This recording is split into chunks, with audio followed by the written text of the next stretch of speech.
Mr. Silent Channel. Please don't skip the ads, at paki-like naman, share at subscribe mo na rin, salamat.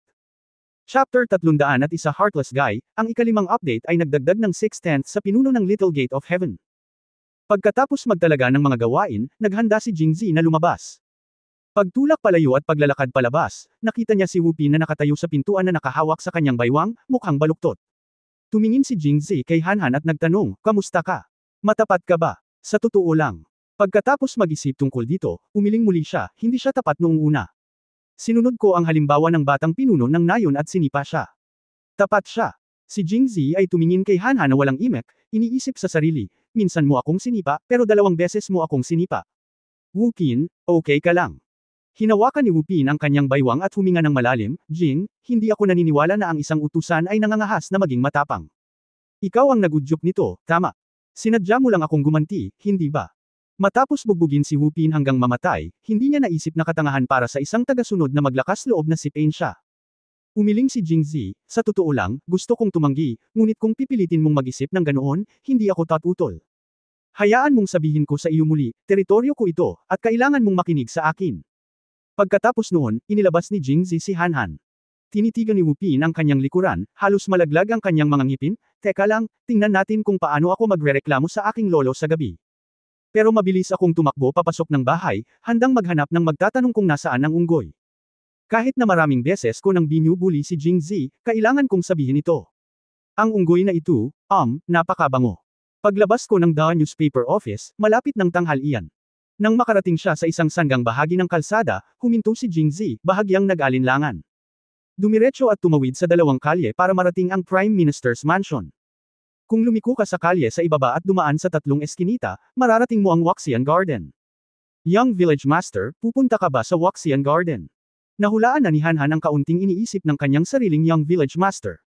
Hindi siya pumunta sa Waxian Garden kahapon, kaya bakit hindi pumunta ngayon? Malawak na ang araw, bakit ka pupunta sa Waxian Garden? Nahulaan ni Hanhan ang iniisip niya. Napahiya si Jingzi, pumunta sa mansyon ng punong ministro at kumain. Oh! Pagpasok sa front yard ng Prime Minister's Mansion, nakita niya ang chubby na si Dun Zutang. Naglalaro mag-isa si Wen. Munting mataba. Tumangala si Little Fatty.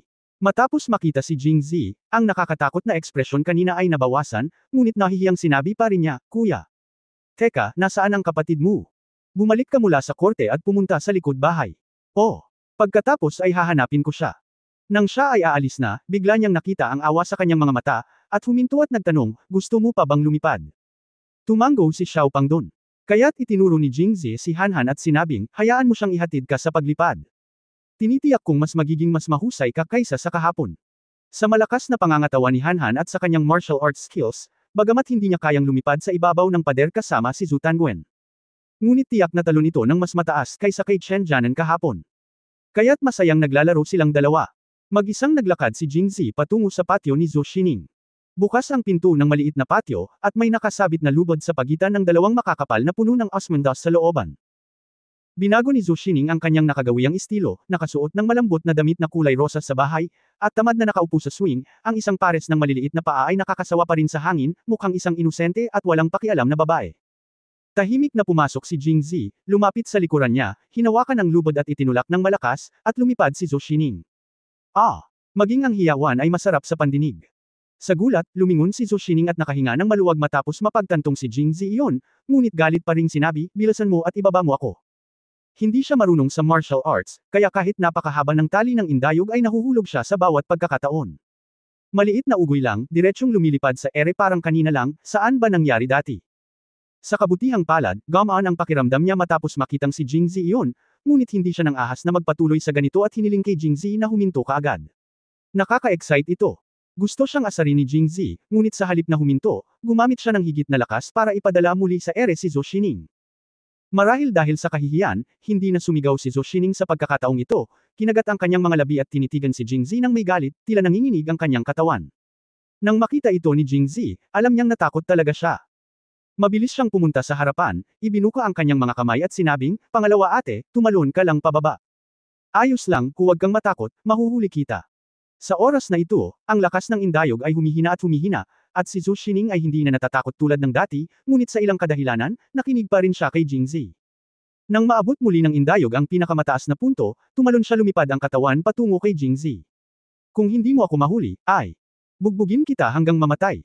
Tapos pumikit siya. Sa susunod na sandali, ibinagsak niya ang sarili sa mga bisig ni Jingzi. Sa oras na ito, lumabas ang dalagang si Xiangji dala ang tasa ng tsaa.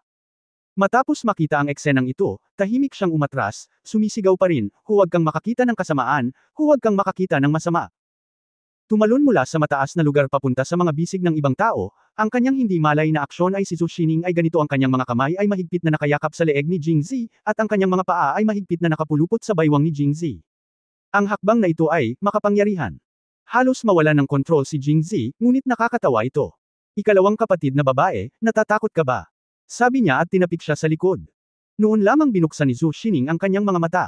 Matapos mapansin ang kanyang malaswang postura, namula ang kanyang magandang mukha at mabilis siyang bumaba.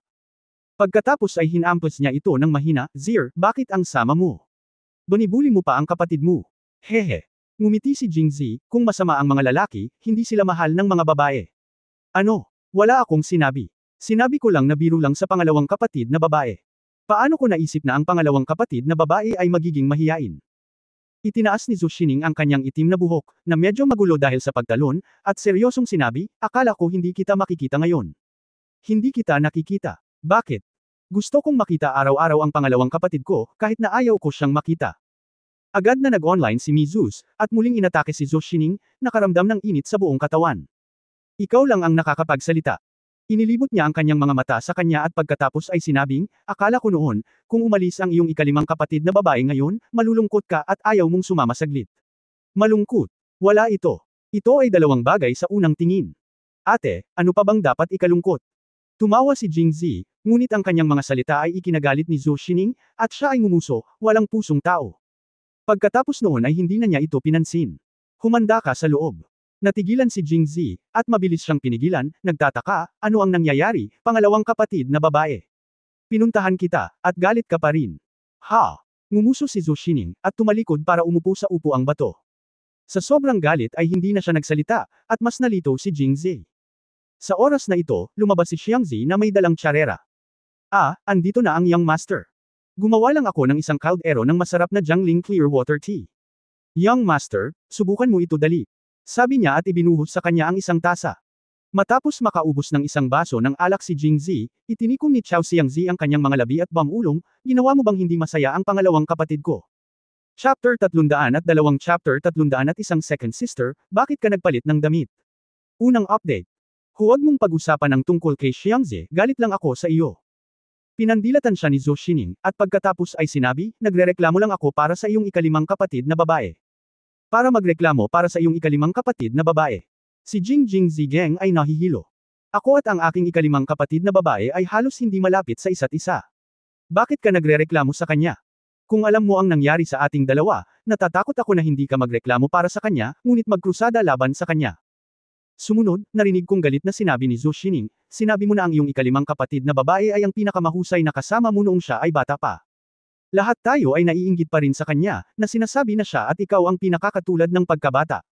Kung hindi, bakit sa palagay mo ang ibang mga kapatid na babae ay madalas na nag-aaway sa kanya? Ah! Ngayong mas matanda ka na, mas mabait sa iyo ang iyong panglimang kapatid na babae. Hindi lamang siya nagbigay sa iyo ng protective token, ngunit nais din niyang ibigay sa iyo ang kanyang lifeblood martial arts secrets. Pinandilatan niya si Jingzi. Binigay mo ba? Well, binigay ko na. Tila may nagawang mali si Jingzi at parang bata na masunurin. Look, I even persuaded her that you would not be in danger as long as I was here in Jingzhou, but she still didn't trust me and left it to you. Just tell me how good she is to you. She is so good to you. Hindi ka man lang malungkot noong umalis ako, ngumiti ka pa rin ng mapaglaro sa akin, at tinanong mo ako kung bakit ako nagagalit. Humph! Kinurot ni Zhu Xining ang kanyang baywang, galit na galit. Ang iyong ikalimang kapatid na babae ay napakabait sa iyo, at ikaw ay napakalupit. Kung ang iba pa sa amin ay umalis, hindi mo na iisipin iyon. Maaaring ang pangungusap na ito ang ubod ng galit ni Zhu Xining. Totoong nakadarama siya ng mga hinanakit para kay Liu Jinghong, ngunit palagi siyang naliligaw ng isang patay na kuneho at isang soro. Ito ang katotohanan. Si Xiangji ay may hawak na teapot sa tabi niya, hindi nakatayo o nakaupo. Hindi niya alam kung ano ang sasabihin, kaya sa huli ay kailangan niyang tumakas ng tahimik. Ikalawang kapatid, nagalit ka sa maling tao. Sino ang nagalit sa maling tao? May kahina-hinalang sabi ni Zhou Xining na may galit sa kanyang mukha. Second sister, masayang umalis si fifth sister, bakit ako malulungkot? At nakipagkasundo din ako kay fifth sister na pupunta ako ng Liangzhou para hanapin siya in 2 months at the early. Ay! Naaalala pa rin ang nakaraang araw sa hunting ground, gusto mo bang gamitin ang daytime thunder? Pagkatapos ay gagawa pa ako ng kaunti para sa fifth sister. Minsan lang, ang mga barbaro mula sa kanlurang Xinjiang ay hindi na mangangahas na salakayin muli ang Liangzhou, at ang fifth sister ay hindi na kailangang pamwesto sa napakalayo. Hindi ba't isang bagay na dapat ikatuwa, ate, ang pagdala sa kanya pabalik sa Jingzhou upang muling magsama sa atin? Talaga. Matapos marinig ito, nanlaki ang mga kilay ni Zhou Xining. Siyempre totoo. Nakita ito ni Jingzi at agad na nagsabi, nag-iwan din sa akin ng sulat ang aking ikalimang kapatid na babae. Makikita na maganda ang kanyang kalooban nang umalis siya, at hiniling niya sa akin na pumunta sa Liangzhou upang hanapin siya. Nariyan. Habang ilalabas niya ito, mukhang curious din si Zhou Xining, oh. Ilabas mo ito at tingnan ko. Pagkatapos. Nang nasa kalagitnaan ito, biglang napagtanto ni Jingzi na may mali. Mayroong ilang mga lihim sa liham na ito na hindi mabubunyag. Nakita niya. Nako, nakalimutan ko sa bahay. Basta hindi malungkot ang ikalimang kapatid. Inilahad ni Jingzi ang kanyang kamay at nakangiting sinabi. Kinurot ni Zhou Xining ang kanyang mga labi, halatang hindi naniniwala dito, ngunit hindi niya ito pinagmasdan. Kung tutusin, lahat ay may sikreto. Tulad ng liham na iniwan ni Jing Wenmao sa kanya, hindi niya ito ipinakita sa iba. Nang maisip niya ang nilalaman ng sulat, hindi niya maiwasang mamula. Hindi ko alam. Kailan ko siya mapapatingin? Nang makita si Zhou Xining na natigilan, lumapit si Jingzi at inakbayan ang kanyang mga balikat at nakangiting sinabi, at pangalawang kapatid na babae, sa puso ko, ang ikalimang kapatid na babae at ang pangalawang kapatid na babae ay may parehong timbang. Lalo na ang pangalawang kapatid na babae at ang ikalimang kapatid na babae ay may iba't ibang estilo. Ang pangalawang kapatid na babae ay banayad, banal at marangal. Ang pangalawa, lalo na kapag natutulog ako ng gusto araw-araw, ang pangalawa, lalo na kapag natutulog ako ng gusto sa kanya sa gabing iyon. Ngayong 70% ko nang nasakop si Liu Jinghong, si Zhou Xining ang nag-iisang kapatid na babae sa Jingzhou ngayon, at naramdaman ni Jingzi na kailangan niya itong mahuli ng mabilis. Hindi naman masama ang pagkakataon ngayon, bakit hindi mo muna subukan? Dahil dito, pinulupot ni Jingzi ang kanyang kamay sa tiyan ni Zhou Xining at nilagyan ng kaunting puwersa ang tiyan ni Zhou Xining. Hindi na nakayanan ni Zhou Xining at napaungol ng yingning sa kanyang ilong at marahang nahulog sa kanyang mga bisig. Pangalawa ate, umalis na rin ang panglimang kapatid na babae. Hindi ka wili-wili para sa akin na mag-isa sa bahay. Kung hindi, dapat umuwi ang pangalawang kapatid sa gabi. Hindi ako pupunta. Napabuntong hininga si Zhou Xining, ang kanyang mga salita ay nagmumula sa kanyang ilong. May kung anong pinisil mula sa hangin, kasing liwanag ng tunog ng mga lamok, ngunit nang marinig ito ni Jingzi, bumilis ang pagdaloy ng kanyang dugo, at ang kanyang malaking kamay ay tahimik na umangat. Ang paggalaw na ito ang nagpagising kay Zhou Xining. Mabilis niyang iniunat ang kamay para itulak siya pababa. Lumingon siya sa likod at nakahinga ng maluwag nang wala siyang makitang tao. Kaya't napanganga siya at nahihirapang bumangon mula sa mga bisig ni Jingzi, dahil hindi pa nakasara ang pinto sa labas, at natatakot siyang may pumasok at makakita sa kanya. Pagkatapos bumangon, sinulyapan niya si Jingzi na may pulang mukha, pagkatapos ay iniunat ang isang payat at malambot na daliri at tinapik ang kanyang ulo, ikaw, ang sanggit mo noong bata ka. Bakit ang sama mo ngayon? Napakasama mo. Masama lang ako sa kapatid ko, gusto niya ba? Commandant si Jingzi at ngumiti. Kinagat ni Zhou Xining ang kanyang labi. Gusto niyang sabihin na hindi niya ito gusto, ngunit hindi niya mapigilan ang maamong mga mata ni Jingzi. Sa huli, 2 beses na lang niyang ibinunyag ang salitang, like. Sa oras na ito, nagkataon na lumabas muli si Xiangze. Nang makita niya ang eksenang ito, namula ang mukha niya at tumakbo siya palabas. Habang tumatakbo siya, sinabi niya, Miss and Master, hayaan mo akong kunin ang pagkain at kainin ito. Pagdating niya sa pinto ay sinadya niyang isinara ang pinto. Pakiramdam niya ay hindi ito ligtas kaya nilock niya ang pinto mula sa labas. Hindi niya nakalimutang kumuha ng kredito at pinaalalahanan, huwag kang mag-alala, miss, nilock ko ang pinto. Zhu. Lalong namula ang mukha ni Xining, at dumura, damn girl, ano ang iniisip mo araw-araw? Pagkatapos ay pumasok siya sa silid, tumingin muli sa nakangiting si Jingzi, at tinitigan siya ng hindi nagagalit, kasalanan mo ang lahat. Ikaw, kung hindi siya magkakamali. Sumama ka sa akin. Ngumiti si Jingzi at direktang sumunod ng walang sinasabi. Pagkapasok sa bahay, si Zhou Xining, na namumula ang mukha at medyo malata ang katawan, ay pumasok sa boudoir, hiniling kay Jingzi na maghintay sa labas habang ibinababa niya ang gauze curtain, at ang kaluskos ng paghuhubad ay nagmula sa loob. Si Jingzi ay napahiya at nasasabik sa labas. Gusto mo bang pumasok ako at magpalit ng damit? Dapat ba akong pumasok? Habang si Jingzi ay nakikipaglaban sa ideolohiya, binuksan na ni Zhou Xining ang gauze curtain at lumabas. Nagpalit siya ng mahabang damit pambahay, na hindi gaanong naiiba sa kakasuot niya lang. Kaya medyo curiosity na sinabi ni Jingzi, ikalawang kapatid, hindi naman marumi ang damit mo ngayon lang, bakit kailangan mo pang magpalit? Okay lang na hindi magtanong, pero nang tanungin, lalong namula ang mukha ni Zhou Xining, na parang tumutulo ng tubig. May tubig sa mata, nagniningning. Ikaw lang ang madalas magsalita. Sa ilalim ng anong mga pangyayari magpapalit ang isang tao ng kanyang damit kapag nasa labas siya. Saglit na natigilan si Jingzi, parang may naisip, at bigla siyang sumama. Kabanata 303 Kabanata 302 Good Guy, ikalawang update. Tumangala at nakita si Jingzi na nakatitig sa kanya ng nakatulala. Tila naisip ni Zhou Xining ang ilan sa kanyang mga iniisip at sinabing hindi nasisiyahan, ano ang iniisip mo? Tumawa si Jingzi, hindi. Ha! Lumapit si Zhou Xining at hinugasan ang kanyang mukha. Ang kanyang mukha ay naging kulay rosas mula sa pula, at ang kanyang kalooban ay tumahimik ng husto. Lumingon siya at nagtanong, sa totoo lang, akala ko ito ang unang araw mo sa trabaho ngayon, at labis na pinahahalagahan ng kanyang kamahalan ang pahayagan, kaya magiging abala ka. Hindi ko inaasahan na magkakaroon ka pa ng oras upang pumunta. Kahit gaano ka kabisi, kailangan mo pa ring bisitahin ang kapatid ko, di ba? Pagkatapos magsalita ng isang bagay na casual, idinagdag ni Jingzi, na ayos na ang mga bagay sa pahayagan, at isinusulat din ang kwentong inihanda ng entertainment section. Kung mahusay ang kanilang mga kasanayan, hindi na nila kailangang maghintay hanggang bukas para isulat ito. Malapit na. Zoo. Bahagyang nagulat si Xining, at nagtatakang nagtanong, ang mga Bohei Bachelor at Idol Bachelor pa ba doon ay namamahala? Kahapon, kausap ko lang si Jinghong, at kalaunan ay sinabi sa akin ng aking ama na tila narinig niya na ang mga idol bachelors doon ay may ilang background, at mukhang hindi sila madaling disiplinahin. Paalalahanan ko kayo.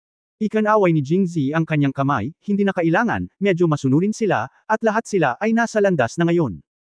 Nakikibagay sila sa kanilang mga bagong posisyon. Hindi magtatagal para umalis sila sa paaralan.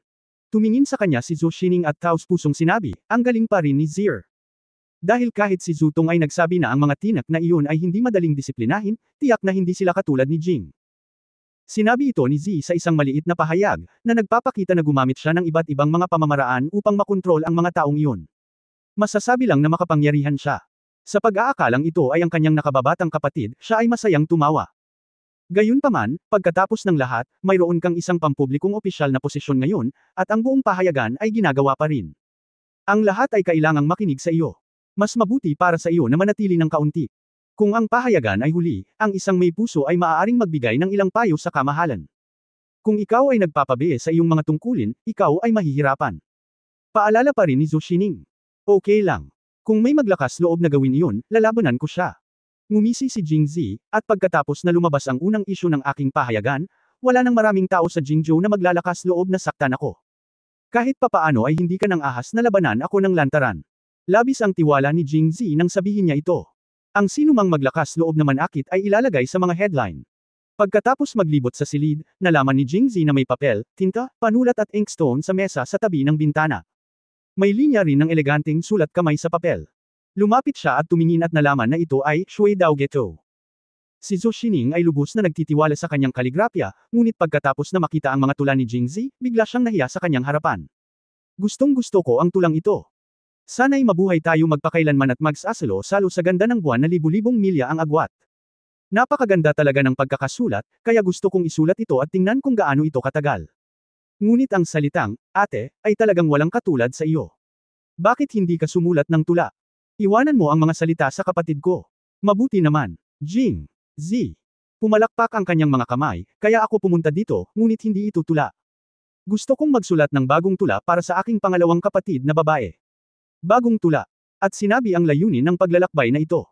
Sa seksyong militar ng unang isyu ng pahayagan, binalak niyang isulat ang lahat tungkol sa ikalimang kapatid na si Liu Jinghong, at isulat ang kanyang mga paghihirap at katapatan sa pagpwesto sa Liangzhou para makita ng lahat, at para maging tanyag ang ikalimang kapatid.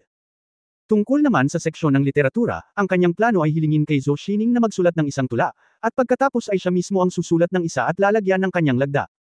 Ang pahayagang ito ay may dalawang panig, ang positibong panig ay maaaring isulong, at ang negatibong panig ay maaaring punahin. Siyempre, sa unang isyu ng positive side, gagawin niya ang lahat para i-promote ang kanyang mga kapatid na babae. Bahagyang namula ang mukha ni Zhou Xining pagkatapos marinig ito. Zier. Matagal na akong hindi sumusulat ng tula mula nang maging miyembro ako ng Zhongshosh. Kung masama ang pagsusulat, hindi ko masabi, pero natatakot ako na baka sabihin ng iba na kumuha ka na lang ng tula at ilagay sa dyaryo. Hindi mo ba gustong gamitin ang kapangyarihan ng publiko para sa pribadong paggamit? O, kung sino man ang gustong sabihin.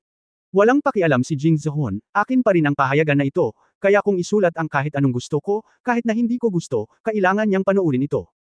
At saka, ang pangalawang kapatid na babae ay kilala bilang ang pinakatalentadong babae sa Jingzhou, at kaya niyang sumulat ng kahit anong tula. Huwag makinig sa kanilang kalokohan. Si Zhou Xining ay medyo nahihiya, ngunit mayroon ding kaunting pananabik, ang kanyang mga mata ay nagniningning ng pag-asa, pagkatapos ng lahat. Talagang matagal na siyang hindi sumusulat ng tula, at nang marinig niyang natapos si Jingzi, nakaramdam siya ng kaunting pangangati sa kanyang puso. Pero pagkatapos kong magsulat, kailangan mong itama, kung hindi, hindi ko ito isusulat. Magiliw na tanong ni Zhou Xining na parang batang babae. Tuwang-tuwang tumango si Jingzi at sinabing, hapunan na ngayon, paano kung kumain muna tayo? Oras na para mag-isip si ate kung ano ang isusulat. Well, dapat mo ring isipin ang tungkol dito. Hindi ko na kailangang isipin. Ito. Depende lahat kay Mang Zhu. Medyo nagutom din si Xining nang sabihin iyon ni Jingzi. Nakaupo silang dalawa sa kwarto, nag-uusap at naghihintay kay Xiangji. Matagal nang wala si Xiangzi, at lohikal na dapat ay bumalik na siya noon pa man, ngunit matagal na siyang hindi nakita. Sa huli, naiinip si Zhou Xining at tumayo at nagsabi, Zir, maghintay ka rito, titignan ko. Nabaliw na naman ang babaeng ito. Kalalabas lang ni Zhou Xining nang may dumating na boses mula sa pintuan ng courtyard, anong ginagawa mo dito? Dahil nakuha mo na ang pagkain, bakit hindi ka pumasok? Hehe, ako, sandali. Masayang sabi ni Xiangzi. Ano pang hinihintay mo? Nasa bahay ang binibini at ang iyong master. Saan ako maglalakas loob na pumasok? Bakit ayaw mong pumasok? Hehe, ang binibini at ang iyong master ay, handa na. Okay. Anong maganda? Zhou Xining biglang huminto ang tunog, at pagkatapos ay umalangaw ang tunog ng ouch ni Xiangji na humihingi ng awa. Miss, tigilan mo na ako sa pagkurot. Sinasabi ko sa iyo na magsalita ng masyadong maraming. Miss, hindi ako nagkamali. Ngayon lang kayo ni Young Master. Masyado ka pa ring nagsasalita. Masakit. Masakit. Maglalakas loob ka pa ba? Hindi na ako maglakas loob. Natawa rin si Jingzi nang marinig niyang nag-aaway ang dalawa. Medyo kawili-wili ang munting dalagang ito. Magiging mabuti kung siya ay isang panloob na konsultant kapag gumagawa ng mga bagay sa hinaharap. Maya-maya, pumasok silang dalawa na pulang-pula ang mukha. Nagkunwaring walang narinig si Jingzi at nagtanong, bakit ang tagal mo dito? Gutom na tayong lahat. Hindi sumagot si Xiangzi, ngunit tumingin sa silid. Pagkatapos tumingin sa paligid, parang wala siyang nakitang kakaiba, kaya lumapit siya para iangat ang ghost curtain at tumingin sa boudoir ni Zhou Xining. Nang makitang maayos ang kubrekama sa kama, bumalik siya para tingnan si Jingzi at nakita niyang hindi magulo ang damit nito. Hindi niya maiwasang mapabuntong hininga. Tila hindi nangyari ang inaasahan niya, at medyo nadismaya siya. Jingzi. Medyo masama ang dalagang ito. Ang kanyang mga ideya ay masyadong avant-garde at hindi naaayon sa panahong ito, ngunit akmang-akma ang mga ito sa kanya. Tumango si Jingzi at tinawag ang mabuting lalaki sa kanyang puso. Kabanata 304 na Kabanata 303 Pagsusulat ng tula para sa iyo, ikatlong update. Pagkatapos ng simpleng pagkain, inayos ni Xiangji ang mga pinggan at lumabas. Bago lumabas, partikular niyang sinabi kay Zhou Xining, Miss, nakipaglaro ako sa Young Master. Hindi ako babalik ng 1 o 2 oras. Hindi mo kailangang isipin na babalik ako ang pinto paglabas mo. Nang makita ang magandang mukha ni Zhou Xining, ngumiti si Xiangzi, okay, hayaan mo lang itong naka-unlock. Ngunit masasabi ko sa iba na walang sinuman ang pinapayagang pumunta ngayong hapon. Pagkatapos sabihin iyon, tumayo si Zhou Xining at gustong kumilos. Hindi na naglakas loob si Xiangzi na manatili pa, kaya nadulas si Sayazi. Habang tumatakbo siya, hindi niya nakalimutang sabihin, Miss and Young Master, ingat, stay here. Si Zhou Xining ay medyo natulala, nahihiya at nagalit, at pagkaraan ng mahabang panahon ay dumura siya, ang maldita na babaeng ito ay walang mahabang memorya, tingnan natin kung paano ko siya haharapin kapag bumalik ako. Ngumiti si Jingzi, okay lang, Xiangzi. Mukhang matalino ang batang babae. Sumulyap si Zhou Xining kay Jingzi, ibinuka ang kanyang bibig, ngunit sa wakas ay wala nang sinabi. Umupo muna ang dalawa, at iminungkahi ni Jingzi na magsulat ng tula. Saglit itong pinag-isipan ni Zhou Xining, at sa wakas ay hiniling niya kay Jingzi na dalhin ang panulat, tinta, papel at inkstone sa mesang bato sa bakuran, na sinasabing nasa harap ito ng Osmondus Tree Swing sa bakuran at ang maliwanag na araw sa kalangitan. Ang pagsulat ng mga tula at liriko ay maaaring maging mas inspirasyon. Ang iniisip ko ay mabilis magsalita si Xiangji, kaya siguro sinabihan niya ang ibang mga katulong na huwag pumunta rito. Ang mga katulong ay mahiyain at marahil ay hindi nang ahas na pumunta rito, ngunit sila ay magsasalita ng walang kaparirikon kung hindi. Paano kung narinig ito ni Mrs. Su at ng iba pa? Pagdating ko at pagmasdan, nakalok ang pinto nilang dalawa. Wala sila sa looban, at sarado din ang pinto ng bahay. Nagtataka ba kayo kung ano ang ginagawa nila sa loob? Mas mabuting nasa looban, kung saan kahit may dumating, madaling makita at maunawaan. Hindi na masyadong nag-isip si Jingzi at masunurin niyang inilabas ang panulat, tinta, papel at inkstone. Minsan lang akong nanligaw kay Zhou Xining, at sapat na iyon para sa araw na ito. Ang bagay na ito ay kailangang gawin ng dahan-dahan at tuloy-tuloy, at hindi maaaring panunukso ng pilit sa lahat ng oras. Bukod dito, gusto rin niyang matapos ang pagsusulat ng mabilis at bumalik sa opisina ng pahayagan bago matapos ang trabaho sa hapon upang tingnan kung kumusta na sila. Bagamat normal ang pag-uugali ng lahat ng sabihin niya ito, sino ang nakakaalam kung gagawin niya ang isang bagay sa kanyang mukha at isa pa sa kanyang likuran. Nakatayo sa patio, may hawak na panulat sa kanyang kamay, biglang natagpuan ni Zhou Xining ang naramdaman niya noon, dahan-daang naglalakad sa paligid ng puno ng osmundas at sa swing. Karamihan sa mga bulaklak ng osmundas ay nalanta, at iilan lamang ang mga nakakalat na nakasabit pa rin ng matigas ang ulo sa mga sanga, na inaanod ng hangin. Umindayog sa hangin. Paminsan-minsan, kung malakas ang hangin, ang ilan sa kanila ay hihipan at mahuhulog sa lupa, sa mesa, at sa kanilang dalawa. Sa pagtingin sa eksenang ito, itinikom ni Zhou Xining ang kanyang mga labi at tumawa. Zier, naalala mo pa ba noong bata ka, sinabi mo bang ipagpag mo ang mga bulaklak ng osmundas para sa iyong mga kapatid na babae kapag sila ay lumaki? Natawa din si Jingzi matapos itong marinig, bakit hindi mo maalala? Masyado pa akong bata noon, kaya hinayaan ko lang ang mga kapatid kong umakyat ng mga puno at yugyugan sila. Noong una akong umuwi, sinabi ko sa aking ikalimang kapatid na babae na ang aming mabangong puno ng osmundas ay masyadong makapal para magkalog. Ngumiti si Zhou Xining, pagkatapos ay lumapit sa stone table at nilublob ang dulo ng kanyang panulat sa tinta na may makinis na paggalaw. Nagsimulang magsulat. Tumingin si Jingzi papalapit at kumanta ng mahina. Ang hardin ay nilalaro sa ilalim ng osmundas, at ang mga kapatid ay nag-uugoy sa gitna ng mga bulaklak. Naaalala ko ang ilang bagay sa nakaraan, at isulat ang mga ito sa harap ng pulang bintana bago lumubog ang araw. Ang hardin ay puno ng tawanan, at ang halimuyak ay pumupuno sa aking ilong. Kahit na ang salitang ito ay hindi masyadong maganda, ito talaga ang kasalukuyang mood ni Zhou Xining. Ang paglalarawan ng isip ay napakakinis at angkop din. Matapos makinig kay Jingzi na basahin ito, medyo napahiya si Zhou Xining. Nako, hindi pa ako masyadong mahaba sumulat, at hindi ako makakasulat ng anumang magagandang tula sa loob ng ilang sandali. Sa palagay ko ay mas mabuting kalimutan na ito. Tatawa ang mga tao kung ilalagay ko ito. Si Zier ay dapat sumulat ng isa at ilagay ito. Nakita na ito ni Zhou Xining bago ang estilo ng pagsulat ni Jingzi, hindi pa siya nakakasulat ng maraming tula, ngunit kung pipili siya ng isa ng random, ito ay magugulat sa nakaraan at sa kasalukuyan. Hindi ito may kukumpara sa mga random na tula na naisulat niya ngayon, kaya naman excuse me. Pagkatapos niyang magsalita, hihinto na sana siya, ngunit pinigilan siya ni Jingzi nang nakangiti, sa tingin ko, napakaganda nito. Pinakamaganda ang tula kapag ito ay isinulat mula sa puso, paano mo bulag-bulagang ituloy ang pagtatambak ng mga salita at parirala. Sabi niya. Pagkatapos ay pinulot niya ang papel na bigas at hinaypan ito sa hangin. Mabilis na natuyo ang tinta, at pagkatapos ay tinupi niya ito. Pagbalik ko, hahayaan ko silang i-print ito. Nang makita ang kasunduan ni Jingzi, nakaramdam ng labis na kasiyahan si Zhou Xining at tumigil sa paghingi nito. Sa halip, hinimok siya nito, Zier, naisip mo na ba kung ano ang isusulat? Sumulat ka dali. Sa kanyang impresyon, kahit anong isinulat ni Jingzi ay isang sikat na pangungusap. Kung masasaksihan niya ito ng sarili niyang mga mata, nasasabik na siya sa pag-iisip pa lamang nito. Hindi tumanggi si Jingzi at nakangiting sinabi, isinulat ko ang tula na ito para sa aking kapatid na babae. Pagkatapos ko itong matapos, itatago ito ng kapatid ko. Matapos marinig ito, natigilan si Zhou Xining at itinaas ang kanyang ulo, kanino partikular na isinulat ito. Ano, magkaiba pa rin si ate at second sister.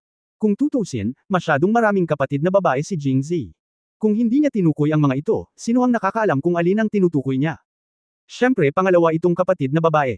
Pagkatapos sabihin iyon, kinuha ni Jingzi ang panulat mula sa kamay ni Zhou Xining, inayos ang kanyang poster, at isinulat ito sa isang palo. Mula nang magsimulang magsulat si Jingzi, nanood si Zhou Xining nang hindi kumukurap. Hindi niya tiningnan ang tula, ang hitsura lang. Medyo nalasing siya nito. Pagkatapos ay sinimulan niyang tingnan ang mismong tula, at hindi niya maalis ang tingin dito. Hindi ko napigil ang basahin ito sa mahinang boses.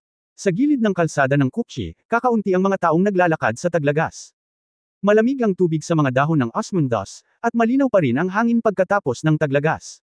Ang paglubog ng araw ay makulay at berde, at ang mga puno ng osmundas ay nagtatago ng tunog ng mga orioles. Sa unang tingin, ang mga bulaklak ay mas kakaiba sa hangin. Kapag gumagala ka, nararamdaman mo ang malamig na hamog. Paalang ang liwanag ng buwan sa maaliwalas na gabi. Malamig, at hinihinalang madaling araw na. Ang isang hakbang ay parang isang mabigat na lungsod. Ang mga bundok at dagat ay pinaghihiwalay ng pag-ibig. Si Jingzi ay orihinal na gustong magsulat ng isang sikat na tula. Kahit na ito ay hindi ang antas ng paglingon at pagngiti, ang ika-6 na palasyo ay walang kulay, ito ay dapat na antas ng may isang walang katulad na kagandahan, naninirahan sa pag-iisa sa walang laman na lambak, ngunit pagkatapos ay naisip niya ito, kung ang ganitong uri ng tula ay isinulat ng direkta kay Zhou Xining, hindi banggitin kung maaari niyang tanggapin ang lahat ng ito ng sabay-sabay, kahit na mula sa labas, maaari nilang sabihin na siya ay masyadong walang kabuluhan para kay Zi reputasyon. Kaya nagsulat ako ng ganyang tula na hindi man lang sinaunang tula. Ang tulang ito ay minsang naipost ng isang estudyante ng Peking University na nagngangalang Lit Layson sa Poetry and Poetry Edition ng unnamed BBS ng Peking University. Kahit na ang buong tula ay medyo simple, kumpara sa kung ano ang isinulat ng karamihan sa mga mahuhusay na tao sa panahong ito, ito ay hindi masyadong isang obra maestra. At saka, nararapat na ang tulang ito ay nakalagay dito. Matapos basahin ni Zhou Xining, ang kanyang mga mata ay nagtagal sa huling pangungusap, ang kanyang mga kilay ay naghahatid ng pagmamahal at pag-asa. Ang aking pag-ibig ay pinaghihiwalay ng mga bundok at dagat, at ang mga bundok at dagat ay maaari ding papantiin. Walang alinlangan na ang huling pangungusap ay nagbigay sa kanya ng malaking pagkabigla. Kung mapupuno man ang bundok at dagat, talagang nakakainggit at nananabik ang ganitong pag-ibig. Sa pagbabalik tanaw sa sinabi ni Jingzi noon, ang tulang ito ay espesyal na isinulat para sa kanya, mas bumilis ang tibok ng puso ni Zhou Xining. Ngumiti si Jingzi at umiling. Pumayag akong hindi manligaw, ngunit sa wakas ay nanligaw minsan. Kabanata 305 Kabanata 304 na masyadong mabilis ang Young Master. Ika-4 na update. Matapos mag-isip ng ilang sandali, sa wakas ay sinabi ni Zhou Xining, Zir. Sa palagay ko ay hindi angkop ang tulang ito. Bakit hindi nararapat? Napakurap si Jingzi sa kanya. Ang tulang ito ay isinulat talaga para sa akin. Maingat na tanong ni Zhou Xining, hindi matapang na tumingin ng diretso sa mga mata ni Jingzi. Okay naman ang unang kalahati ng tulang ito. Bagamat hindi ito nakakagulat gaya ng mga tula na isinulat ni Jingzi noon, sapat pa rin itong napakatalino. Ngunit ang huling dalawang pangungusap ang higit na nakaantig sa kanya. Maaari mong makita ang isa't isa sa isang sulyap, at ang isang hakbang ay parang isang mabigat na lungsod. Bagamat araw-araw silang nagkikita ay magkapatid lang. Kung iimbestigahan natin ang ibang nararamdaman, totoo naman na kahit magkita sila ay hindi nila maipahayag ang kanilang nararamdaman sa isa't isa. Hindi ba yan ang sinasabi ng pangungusap na ito? Madali niya itong makilala, ngunit hindi niya ito mapalapit sa kanya bilang isang manliligaw. Ito ay orihinal na malungkot, ngunit ang huling pangungusap ay tulad ng isang stroke ng henyo. Matapos marinig ito, si Zhou Xining ay ganap na nalito. Ang mahal mo ay pinaghihiwalay ng mga bundok at dagat, at ang mga bundok at dagat ay maaaring patag. Ang relasyon ng dalawang tao ay parang pinaghihiwalay ng bundok o malalim na dagat, na sobrang hirap, pero sabi niya, ang bundok na ito at ang dagat na ito ay pantay na mapayapa alang-alang sa pag-ibig. Kung ito ay talagang isinulat para sa kanya, hindi ba masyadong halata kung ano ang kahulugan ng tulang ito? Sa pag-iisip nito, mas lalo akong nahihiya. Oo naman. Ngumiti si Jingzi. Sa katunayan, ang huling linya ng orihinal na tula ay, hindi mapantayan ng mga bundok at dagat. Isang salita lang ang binago niya, pero iba na talaga ang artistic conception. Pero, saglit na natahimik si Zhou Xining, at sa wakas ay humugat ng lakas ng loob, itinaas ang kanyang ulo at tumingin kay Jingzi, at seryosong sinabi, ngunit kung ano ang nakasulat sa tula na ito, kung makita ito ng mga tao, iisipin nilang may iba kang nararamdaman para sa iyong kapatid. Sa di malamang dahilan, bigla niya itong gustong tanungin ng personal at marinig sa sariling tainga kung ano talaga ang iniisip nito. Pero pagkatapos niyang itanong, nagsisi siya. Kung ang sagot niya ay sumasang-ayon, paano natin siya dapat pakisamahan sa hinaharap? Nang siya ay nag-iisip ng ligaw, sinabi ni Jingzi, maaaring isipin ng iba ang anumang gusto nila. Hindi natin makokontrol ang bibig ng ibang tao, hindi ba? Pagkatapos ay tumayo siya at naglakad sa likuran ni Zhou Xining, ipinatong ang kanyang mga kamay sa kanyang balikat, nakangiting sinabi nito, gayon din, ang tulang isinulat ko ay tungkol sa kawalan ng kakayahan na naramdaman ko pagkatapos kong pumunta sa Pangzhou at napilitang humiwalay sa aking pangalawang kapatid na babae. Ngunit kahit na ang pananabik na ito ay kasing lalim ng karagatan at kasing taas ng bundok, hindi pa rin ito makatiis sa pag-iisip. Matapos marinig ang paliwanag na ito, biglang nakahinga ng maluwag si Zhou Xining, ngunit sa parehong oras, hindi niya alam kung bakit, ngunit nakaramdam siya ng kaunting pagkabigo. Hindi niya maiwasang magtanong, totoo ba talaga ito? Yumuko si Jingzi at bamulong sa tenga ni Zhou Xining. Gayunpaman, ang paliwanag na ito ay isinulat sa pahayagan para mabasa ng iba. Kung tungkol sa tunay na paliwanag, ito ay talagang kapareho ng naisip ng pangalawang kapatid na babae. Natigilan si Zhou Xining, ano ang naisip ko? Ano ang naisip ko? At saka, ano ang naisip ko, ikaw paano mo nalaman? Ang kanyang mukha ay kasing pula ng isang bulaklak na naghihintay na mamukadkad. Sa kabutihang palad, nakatalikod siya kay Jingzi, kung hindi ay hindi niya malalaman kung paano ito haharapin. Siyempre alam ko, dahil iyan ang iniisip ko. Pagkatapos magsalita ni Jingzi, mabilis siyang kumawala nang hindi naghihintay ng reaksyon ni Zhou Xining. Si Zhou Xining ay nakaupo doon na tulala. Ang tagal niyang bumalik sa katinoan. Nang lumingon siya, matagal nang nawala si Jingzi. At siya ay may nakakalokong ngiti sa kanyang mukha, at ang kanyang mga mata ay puno ng kumikinang na liwanag. Hindi siya makatayo, maingat munang iniligpit ang papel na bigas sa mesang bato, at tinitigan ng mga tula na nakapatong.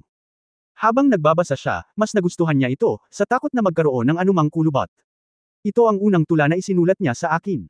Well, ito ay isang mahiyaing tula ng pag-ibig. Well, ito ay napakahusay. Pagbalik ko sa bahay, ikinalat ko ang papel na bigas sa kama, iniisip ko na kapag bumalik si Xiangzi, hihilingin ko sa kanya na maghanap ng magko-frame ng tula at isabit ito sa boudoir, upang makita ko ito araw-araw kapag binuksan ko ang aking mga mata. Napakagandang isipin ito.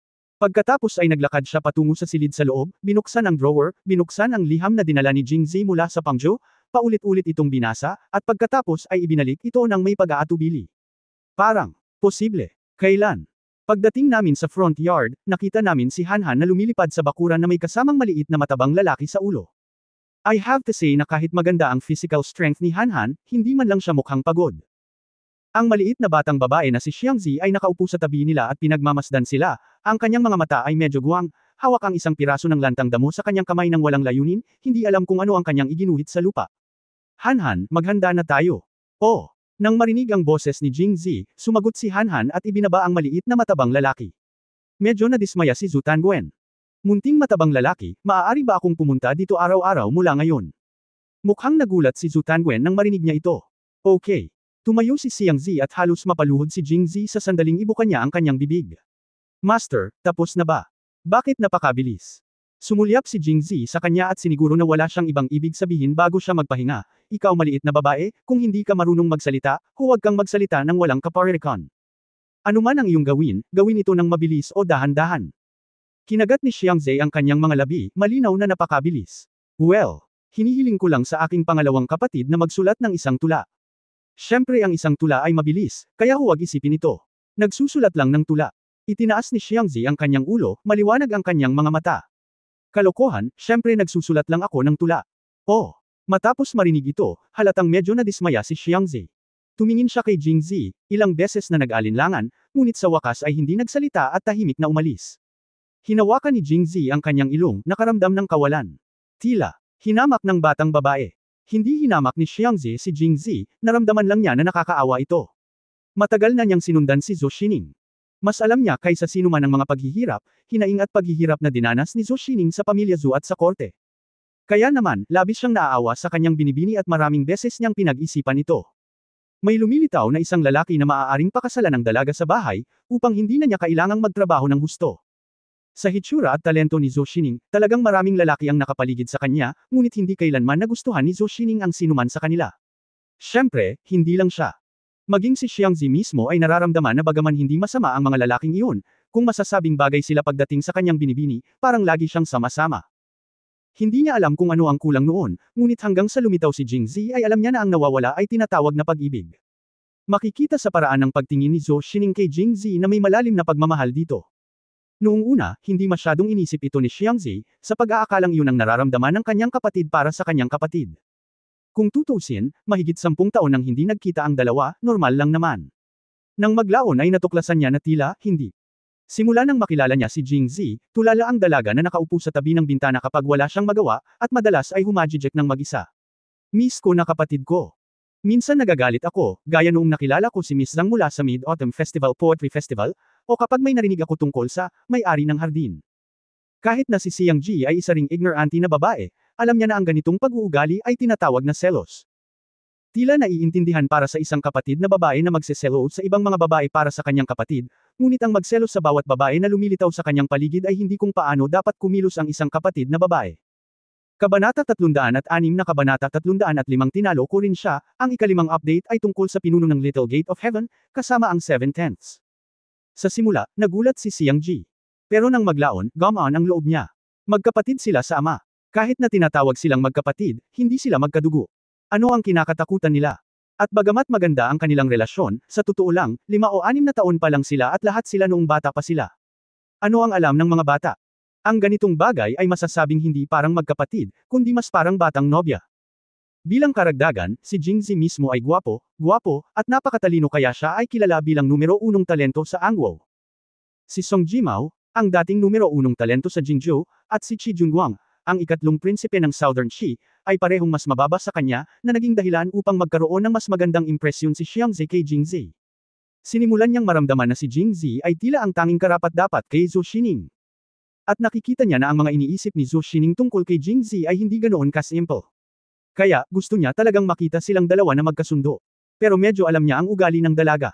Natatakot siya na mahiya siyang magsalita tungkol sa ganitong bagay, at hindi niya ito sasabihin kahit na may iniisip siya sa kanyang puso. Kinailangan siya nitong kumilos at lumikha ng mga pagkakataon para sa kanila.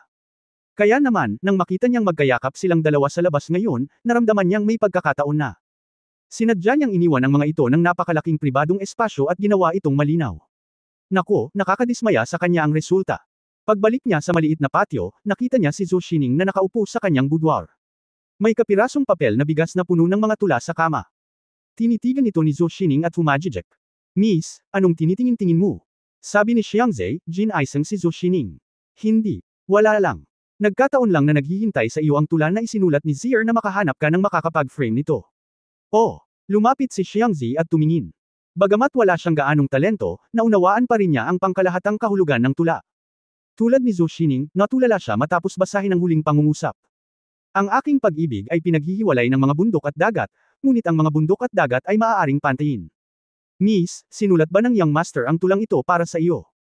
Namula ang mukha ni Zhou Xining, ngunit tumanggo pa rin siya ng may pagmamalaki. Bueno, isinulat ito ni Zier espesyal para sa akin. Hindi na nagsalita pa si Xiangzi, ngunit napuno ng kinang ang kanyang mga mata, mukhang naglunsad ng opens iba ang Young Master, ngunit mas elegante ito kaysa sa inaakala niya. Kung gayon ay hindi na kailangang mag-alala. Kaya sinabi ko kay Zhou Xining, kinuha ang papel na bigas at naghanap ng maglalagay nito.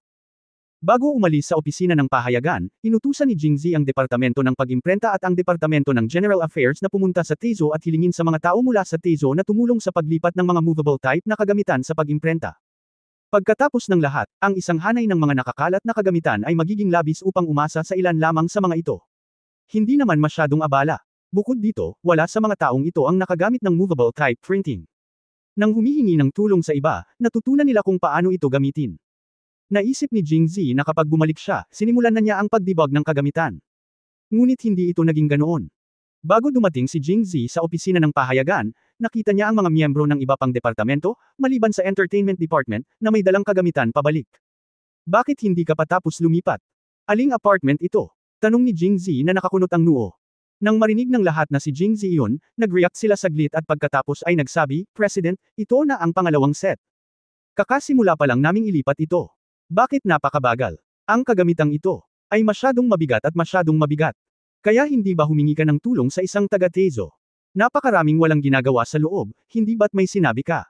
Galit na sabi ni Jingzi. Hanapin mo. Ang pansamantalang direktor ng Departamento ng Pag-imprenta ay nag-alinlangan sandali, at sa wakas ay nagngangalit ang kanyang mga ngipin at sinabing, President, kasalanan ni Wu Pin ang lahat. Lumabas na pagkaalis ni Jingzi, nagtanong si Wu Pin sa isang tao para alamin kung ano ang nangyari sa unggoy, ngunit walang nagsabi sa kanya.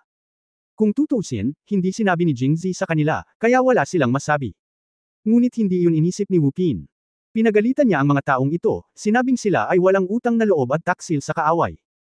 Hindi lamang niya sila pinagalitan, ngunit nang maglaon nang dumating ang mga tao mula sa Teizo upang tumulong sa pagdadala ng mga kagamitan, tinanggihan din niya ang mga ito na pumasok sa lipunan sa pangalan ng Security Department. Nagalit ang mga estudyante ng Teizo, ngunit natatakot din sila sa background at pagkakakilanlan ni Wu Pin, kaya sa wakas ay inilipat nila ang kagamitan dahil sa galit.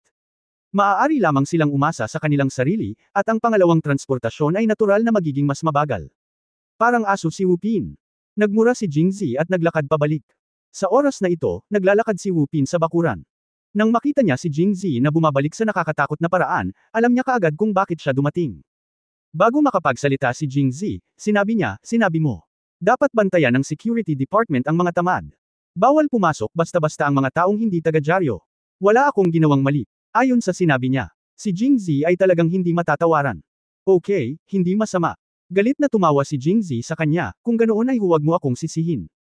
Ha? Wala naman akong ginawang masama, hindi mo ako maitaboy. Kung hindi kita itataboy, hahayaan kitang umalis ng mag-isa. Pumunta ka mag-isa. Ngumisi si Wu Pin, hinding-hindi ako aalis mag-isa. Hindi na nagsalita si Jingzi, tumikim ng 2 beses, at pagkatapos ay tinawag sina Chen Jianan at Zhao Wei kasama si Han Han.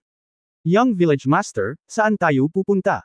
Nang makita ni Han Han ang nanlulumong tingin ni Jingzi, iminungkahi ni Han Han, Young Village Master, bakit hindi ka pumunta sa harap? Bakit hindi mo ako hayaang maghintay doon at pumili ng oras sa gabi kapag walang tao? Bugbugin mo siya. Masayang tinapik siya ni Jingzi sa balikat, oo, naliwanagan ka, Han Han. Humalaklak si Han Han, salamat sa papuri, batang pinuno ng nayon. Pero hindi, mamalengke tayo. Trip. Market. Natarante si Han Han. Lalong naguluhan si Han Han nang bumili si Jingzi ng iba't ibang letigo tulad ng letigo ng toro, letigo ng asno, at letigo ng kabayo sa palengke. Young Village Master. Maari mo bang kainin ito? Bagamat narinig ni Han Han na ang bagay na ito ay talagang nakakain, hindi pa niya ito nasubukan, lalo na. Ang mga binili ni Jingzi ay hilaw. Iniisip pa rin niya kung paano siya tatanggi kung talagang yayain siya ni Jingzi na kumain. Hindi mo kaya. Matapos marinig ito, umiling si Han Han. Pagkatapos kumain ka ng ilang dakot. Ba, hindi kita papayagang kumain ng ilang dakot. Nakahinga ng maluwag si Han Han nang marinig niyang bawal siyang kumain. Habang nasa daan, tinanong ko ang mga tao tungkol dito, at hindi nagtagal ay dumating na silang dalawa sa labas ng mansyon ng pamilya Wu. Ang pamilyang Wu ay talagang isang mayamang pamilya sa Jingzhou, at ang kanilang mansyon ay itinayo sa napakagandang estilo, kahit kumpara sa mansyon ng punong ministro. Nang makarating ako sa pinto ay napatigil ako. Hoy, anong ginagawa mo? Napatingin ang guard sa 2 estranghero at malamig na nagtanong. Pumunta ako para makita si Mr. Wu. Talagang nasugatan ang aking amo, ngunit nilinaw niya na tumanggi siyang makita siya. Itong lalaking nasa harap niya ang nauna. Ngunit siya ay masyadong bata. Kaya ang gwardya ay may ilang pagdududa tungkol sa kanyang pagkakakilanlan. Kilala mo ba ang aming amo? Haha, hindi lang ang iyong amo ang kilala ko, kundi pati ang iyong panganay na young master, pangalawang young master, eldest lady, at ang mga anak nila. Ito ay hindi isang kasinungalingan, ngunit ang doorman ngunit nagdududa. Tingnan mo, hindi ba yan ang anak ng iyong panganay na amo? Lumingon ang gwardya, pagkatapos ay ibinaling ang kanyang ulo at may kainahinalang sinabi, kilala mo ba talaga siya? Hoy, hindi ko lang siya kilala, natalo ko rin siya. Hinawakan ni Jingzi ang kanyang kamao at tuwang-tuwang sinabi. Kabanata 307 Kabanata 306, Hindi Pagbangon, Unang Update. Si Wude ang lumitaw sa bakuran. Nang marinig niya ang paggalaw sa pintuan, naglakad siya palapit. Nang makita niyang si Jingzi iyon, hindi niya namamalayan na napaatras siya. Bakit ka nandito? Pumasok si Jingzi nang hindi nalilimutang sabihin sa gwardya, ano ang sinabi ko. Kilala namin ang isa't isa, at talagang binugbog ko siya. Wude. Guard. Hoy, ano ang gusto mong gawin? Sino ang nagtanong sa iyo na pumasok? Galit na hinabol siya ni Wude. Talagang kinasusuklaman niya si Jingzi. Kung hindi dahil sa kanya, ang kanyang ama ay magiging mahistrado pa rin ng Jingzhou, at wala siyang gaanong oras para bantayan siya sa bahay at bugbugin siya. Matagal na siyang hindi lumalabas, gusto na niyang umiyak. Nandito ako para makita ang lolo mo. Para makita ang lolo ko. Itinuro ni Jingzi ang bagay na nasa kamay ni Han Han at nakangiting sinabi, hindi ba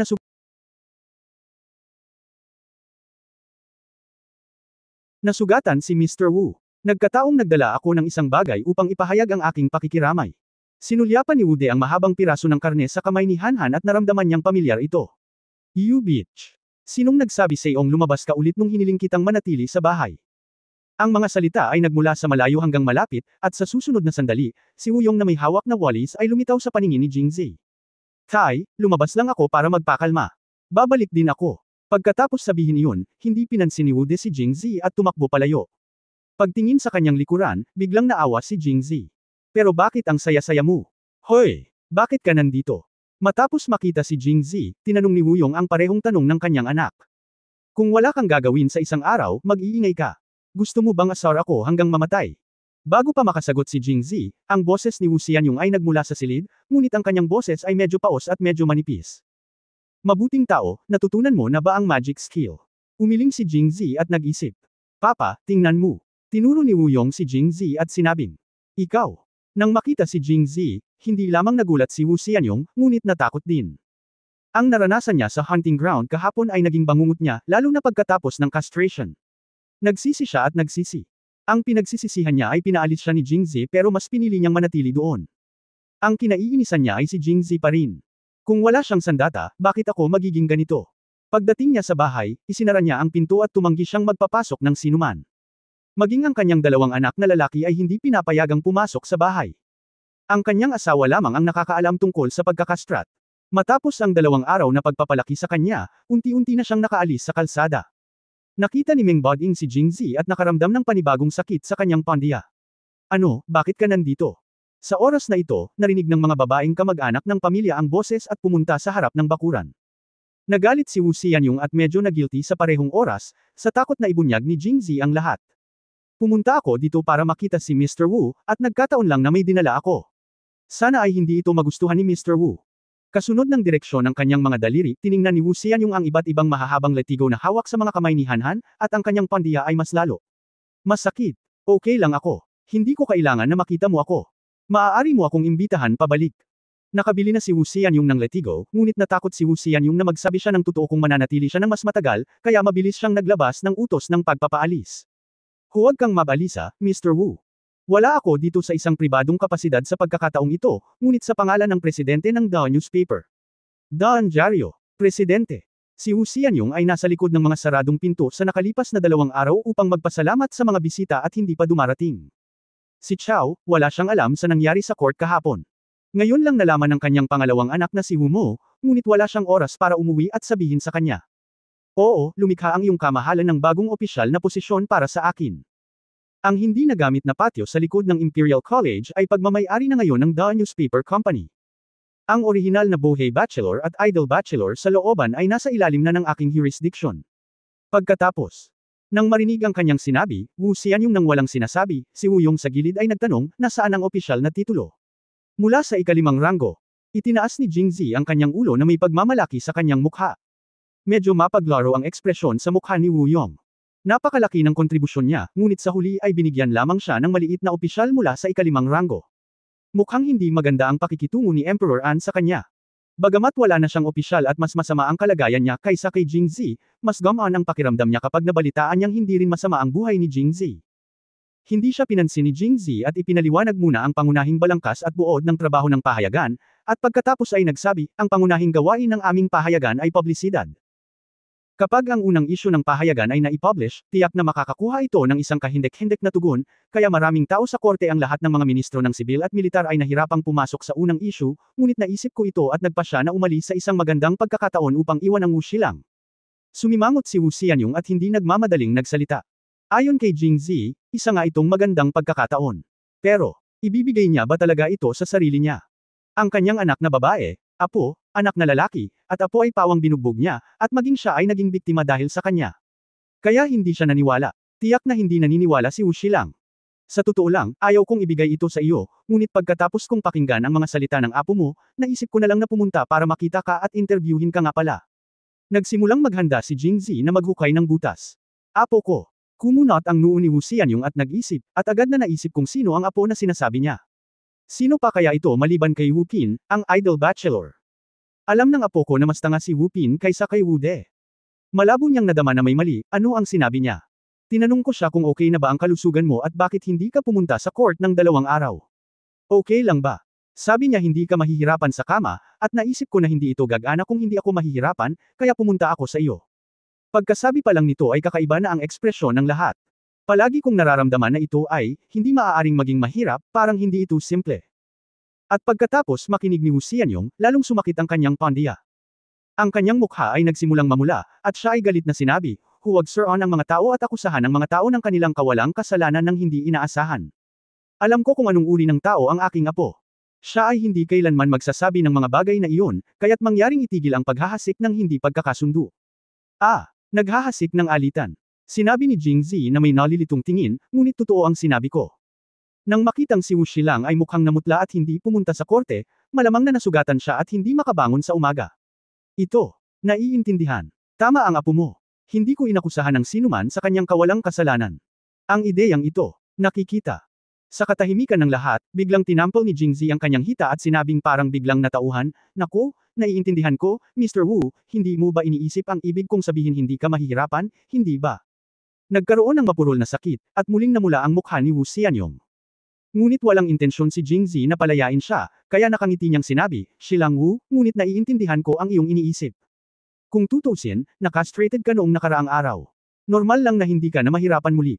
Hindi mo na kailangang bigyan ng masyadong pansin. Sabi ni Jingzi na may mainit na mukha. Kung hindi mo pinakinggan ang nilalaman ng kanyang sinabi, talagang iisipin mo na sinusubukan niyang kumbansihin ang iba. Kabanata 308 Kabanata 307 Kumbinsido, ikalawang update. Hinaskas. Hindi ba siya magiging eunuch niyan?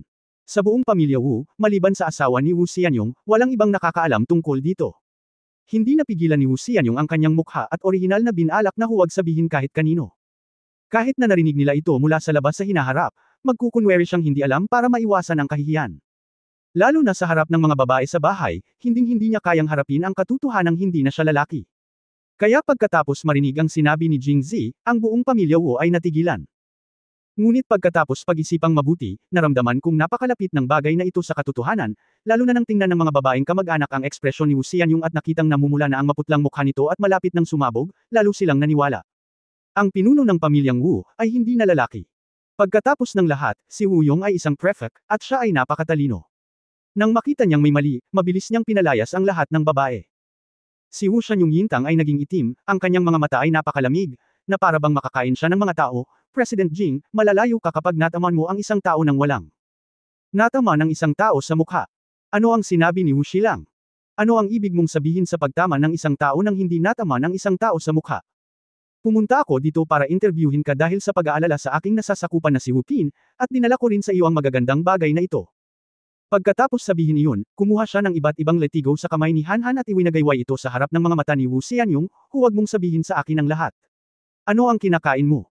Nagpunta ako sa palengke para pumili nitong mahaba, makapal at magagandang letigo ng toro, letigo ng asno, at letigo ng kabayo para kay Wu Xilang. Kung kakainin ito ni Wu Xilang ngayon, tiyak na makakalaya na siya. Kung hindi dahil sa sakit sa kanyang pandiya, tatalon si Wu Xianyong at lalabanan si Jingzi hanggang sa kamatayan. Ang pinuputol ko ay itlog, ilan pa ba ang maaari mong ayusin? Gagana ba yan? Si Presidente Jing ay nagkaroon ng problema, ngunit dapat mong itago ang magandang bagay na ito para sa iyong sarili na makakain. Hindi ko ito kailangan. Kinagat ni Wu Xianyong ang kanyang mga ngipin. Nako, totoo. Anyway, tumatanda na si Wu Xilang, kaya hindi na mahalaga kung gagamitin niya ito o hindi. Understandable naman kung ayaw niyang ayusin. Pagkatapos ay hiniling niya kay Wu Xianyong na kumuha ng kredito, talagang nagsasalita, kailangan akong pasalamatan ni Wu Xilang. Salamat.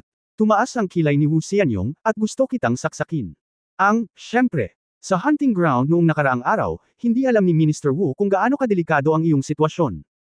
Wala kang malay noon at malubhang nasugatan ang iyong ibabang bahagi ng katawan. Sa kabutihang palad, nakagawa ako ng mabilis na desisyon at hiniling sa mga doktor ng imperial na putulin ka ng direkta.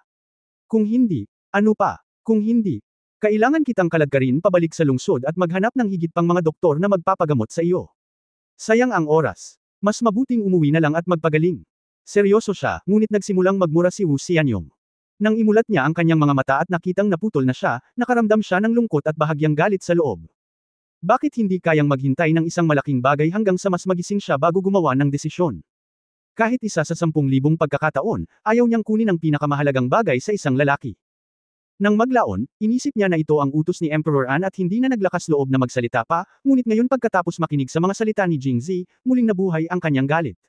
Talaga, nag-utos ka, na I caught ito para sa akin. Nanginginig na sabi ni Wu Xianyong. It must be. Sino pa ba kundi ako ang may decisive determination to kill? Hindi ka decisive, gusto mo lang akong guluhin. Lumabas ka, umalis ka dito. Polala ng polala ang sakit sa kanyang pandiya. Kumunot si Wu Xianyong at tila hindi makatayo, tinuro si Jingzi at pinagalitan. Huwag kang magalit, Mr. Wu. At saka, hindi pa kita na interview ngayon. Saan ako pupunta? Hindi mo naman ako kailangan ay interview. Ayokong ma-publish sa walang kwentang dyaryo mo. Hayaan mo, bilasan mo, ayokong makita ka, ouch. Sa wakas ay hindi na ito napigilan ni Wu Xianyong, at tuluyan na siyang nalanta bago pa man niya matapos ang kanyang mga salita. Yumuko siya doon, nanginginig sa sakit. Tatay, lolo. Nagmamadaling tumakbo sina Wu Yong at Wu De para tulungan siya, at pagkatapos ay tinitigan ng masama si Jingzi, ngunit ganap na natutunan ni Wu De ang kanyang leksyon at alam niyang hindi na niya basta-basta ma-provoke si Jingzi, kaya napanganga na lang siya at hindi nagsalita. At sinabi ni Wu Yong, President Jing, nakita mo na rin ang sitwasyon ng aking ama. Talagang hindi siya angkop na interviewin mo. Bagamat sinabi mo lang na binigyan ka ng karapatan ng kanyang kamahalan upang makapanayam, kapag masama ang pakiramdam ng kinakapanayam, palagi kang hindi mo mapipilit ang pakikipanayam, di ba? Bagamat sa kasalukuyan ay wala siyang opisyal na posisyon, hindi kailanman matatakot si Wu Yong sa isang maliit na opisyal mula sa ikalimang ranggo, ngunit medyo natatakot siya sa tama sa panayam na binanggit ni Jingzi. Kung tutusin, naroon ang anino ni Emperor An sa likod nito. Kaya kahit na ginawa niyang galit si Wu Xianyong, pinipigilan pa rin ni Wu Yong at sinabing, "Oh, okay." Tiningnan ni Jingzi ang masakit na ekspresyon sa mukha ni Wu Xianyong at may kaunting simpatiya. Well, actually, kaya kung pilitin ang interview, pero hindi mapipilit ni Wu Shilang ang interview. Umalis ka dito, umalis ka dito. Kung ito man ay dahil sa sobrang galit niya o dahil ang kanyang katawan ay sumasailalim sa pagbabago, ang boses ni Wu Xianyong ay naging lubhang matalas, na ikinagulat ni Jingzi. Sige, pupunta ako, pupunta ako. Tumalikod si Jingzi at lumabas. Bago umalis, hindi niya nakalimutang paalalahanan siya muli, Wu Shilang, tandaan mong uminom ng gamot na pampalakas. Isa pa, dahil sinabi ko na ang panayam na ito ay para alagaan ang aking mga nasasakupan, hanggat si Wu Pin ay nagtatrabaho pa rin sa ilalim ko ng isang araw, pagkatapos ay darating ako upang interviewin ka muli. Sa napakagandang pagkakataon, dapat kitang alagaan. Haha. Pagkatapos nun, nag-walk out siya. Sa daan, medyo natural ang ekspresyon ni Han Han. Kung tutusin, nakita na niya si Jingzi na kumilos ng mas marahas kaysa dati. Ngunit hindi pwede sina Chen Jianan at Zhao Wei. Si Zhao Wei ang orihinal na sumunod kay Wu Pin dahil sa pakiramdam niya ay may malakas na background ang pamilya ni Wu Pin. Gayunpaman, sa sobrang lakas ng background, hindi niya nagawang lumaban sa mga salita ni Jingzi. Malinaw sa isang sulyap kung sino ang amo. Kaya lang kay Jingzi ang paghanga ni Zhao Wei. Noon pa man ay itinuturing ni Chen Jianan si Jingzi bilang kanyang haka-haka na kaaway, sa pag-aakalang mas magaling siya kaysa sa kanya sa mga tuntunin ng talento at hitsura ng patula, ngunit sa mga tuntunin ng taktika sa pakikitungo sa mga tao, si Jingzi ay mas mahina. Ngunit matapos masaksihan ang nangyari, lubos na kumbinsido si Chen Jianan. Dahil sa ambisyon ni Jingzi na gawin siyang editor-in-chief, at dahil din sa taktika ni Jingzi na talunin si Wu Xianyong mula simula hanggang wakas hanggang sa wala na siyang masabi at tuluyang umatras, nakumbinsi siya at napabuntong hininga sa kanyang puso. Mapanglo. President Jing. President, marami na akong nasaktan noon. Magalang siyang yumuko kay Jingzi, na parang humihingi ng tawad kay Jingzi para sa kanyang dating gawi, at nagpaalam sa kanyang nakaraan, at sa wakas ay ipinaalala sa kanya sina Zhou Xining at Zhou Xining. Ang mga detalye ng relasyon ni Jingzi ay ganap na nagpaalam sa isang relasyon. Nang maglaon, sa opisina ng pahayagan, nagpasya siyang gumawa ng isang bagay na mahusay. Huwag mo nang banggitin muli ang mga nakaraan. Tinapik siya ni Jingzi sa balikat at nakangiting sinabi, kayo, magsikap kayo sa akin sa hinaharap at hindi ko kayo pakikitunguhan ng masama. Oo, Presidente Jing. Dahil ganito ka kung may tiwala ka, tapos na ang interview ngayon, bibigyan mo ako ng outline bukas ng umaga. Hindi inaasahan ng dalawa na ganoon kabilis ang pangyayari at natulala sila sa mismong lugar. Huwag kang matakot, bibigyan kita ng ilang materyales. Kabanata 309 na Kabanata 308 Bailu, ikatlong update. Pamilya Wu. Sa wakas ay tinulungan ni Wu Yong at Wu De si Wu Xianyong sa bahay, at pinalayas ni Wu Yong si Wu De, na naiwan lamang ang mag-ama sa bahay. Tatay. Kung hindi natin aalisin ang anak na ito, ang ating pamilyang Wu ay hinding-hindi magkakaroon ng lugar na matitindigan. Tinapik ni Wu Xianyong ang gilid ng kama at nagngangalit na mga ngiping sinabi. Natahimik si Wu Yong, at pagkatapos na kumalma si Wu Xianyong, sinabi niya, Itay, ilang beses na kaming nag-away sa kanya, pero hindi pa kami nanalo, lalo na ngayong may opisyal na siyang posisyon. Bagamat hindi mataas ang kanyang opisyal na titulo, malalaman mo mula sa mga karapatan sa pakikipanayam na siya ang kanyang kamahalan ay nasa likuran niya, kung hindi, paano siya magkakaroon ng lakas ng loob na pumunta sa aming pamilya Wu at kumilos ng walang ingat. Pagkatapos ng galit, sa wakas ay kumalma si Wu Xianyong. Bagaman ang kanyang dalawang anak na lalaki ay hindi masyadong namumukod-tangi, sila ay mas mahusay kaysa sa mga ordinaryong tao. Lalo na ang panganay na anak na si Wu Yong, na sobrang nag-iisip, ngunit sinira ng kanyang malas na apo, at ang magaling na prefect ay na-dismiss. Sa pag-iisip nito, muli siyang napabuntong hininga. Ano sa tingin mo? Tatay, suportado siya ng kamahalan, at pumayag ang kamahalan na buksan ang bagong pahayagan. Tiyak na bibigyan ng espesyal na pansin ito ng kamahalan sa maagang yugto. Kung talagang gusto niyang makapanayam, mahihirapan kaming tumanggi, at talagang sumusulat siya ng isang bagay na random at ikinakalat ito. Kung ito ay totoo, kahit na ito ay hindi totoo, ito ay magiging totoo, at pagkatapos ay wala kang masasabi. Tumango si Wu Xianyong, bamantong hininga at sinabing, kung tama ang hula ko, tiyak na ito ang unang araw niya pagkatapos maupo sa pwesto. Nagkaroon siya ng conflict kay Wu Pin, kung hindi ay hindi na niya paulit-ulit na binanggit ang kanyang pangalan. At sinadya niyang sabihin sa amin na hindi niya tatalikuran ang interview hanggat nasa opisina ng pahayagan si Wu Pin. Hindi ba ibig sabihin noon ay gusto niyang itaboy si Wu Pin? Tumango si Wu Yong, halatang iniisip ito. Walang opisyal na titulo si Wu Pin doon. Imbes na manggulo at maging malungkot si Jingzi, mas mabuting tawagan siya. Kung talagang gusto nating harapin si Jingzi, kailangan nating umasa kay King Xiang. Kung talagang magtagumpay si King Xiang, hindi na tayo matatakot sa kanya. Okay. Kapag bumalik ang masamang kapalarang iyon, hayaan mo siyang lumapit sa akin. Pagkatapos sabihin iyon, ikinaway niya ang kanyang kamay, tila pagod, humiga, at mahinang nagsabi, sige, labas tayo.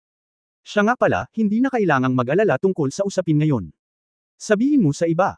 Tumanggo si Wuyong bilang pagsang-ayon, ngunit nag-aalangan pa rin. Dad, yung mga bagay, gusto mo bang ang chef? Itapon silang lahat. Umungol si Wu Xianyong, nagdadalamati pa rin sa kanyang puso. Ang pinuputol ng paggawa at pamamahala ay ang itlog, hindi ang letigo. Si Jingzi ay nasa mabuting kalagayan pagkalabas ng bahay ni Wu. Ngayon, gusto niyang makita kung aalis si Wu Pin. Matapos maglakad-lakad sa labas ng mahabang panahon, dumidilim na ang langit. Hiniling niya kina Chen Jianan at Zhao Wei na bumalik, at muli niyang dinala si Han Han sa Wakshan Nang makita nila ang isa't isa, sobrang namiss nila siya. Sa gabi, bumalik ang Waxian Garden sa orihinal nitong maingay at mataong estado. Pumasok si Jingzi sa hardin ngunit hindi umakyat. May mga taong papasok at papasok sa hall. Kung aakyat siya sa itaas, matutuklasan siya kaagad. Kung may makakilala sa kanya, ang balita tungkol sa ang may-ari ng Wakshan Garden, ang pinakatalentadong night party sa Angwo, ay kakalat sa mga lansangan bukas. Nakakatakot ang mga headline ng pahayagan. Kaya't pagkatapos niyang pumasok, naglakad-lakad siya ng walang patutunguhan tulad ng iba, nakikinig sa iba na nag-uusap at nagyayabang, o nagbabaybay ng ilang mga tula, nang walang anumang balak na umakyat. Master Jing. Lumingon si Jingzi at nalaman na ang tumawag sa kanya ay ang babaeng disipulo na tumingin sa kanya ng may masamang tingin. Nakatayo siya sa likod niya na gwapo, may ngiti sa mukha at kasing liwanag ng bulaklak. Damn, as for it, you seduce me with this malicious look every time, sa tingin mo ba hindi ako magkakamali?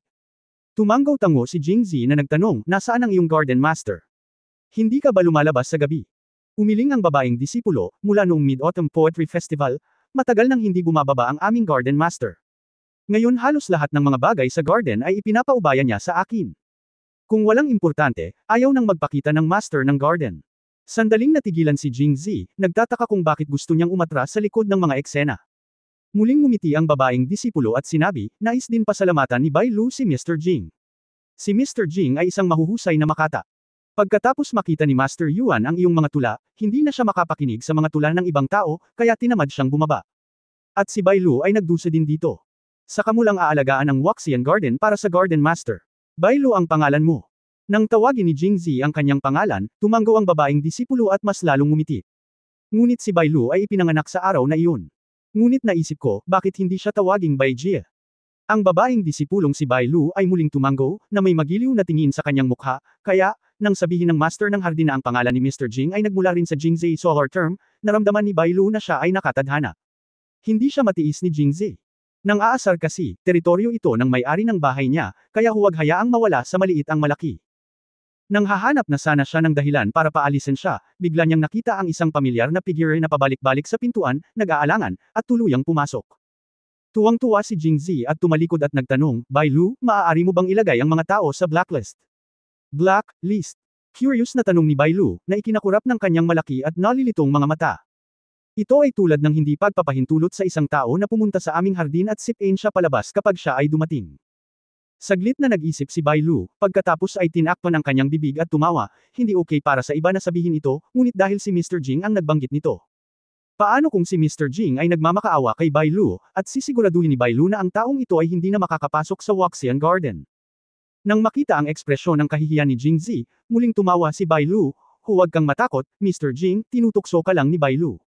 Siyempre, okay lang. Sa relasyon ni Mr. Jing.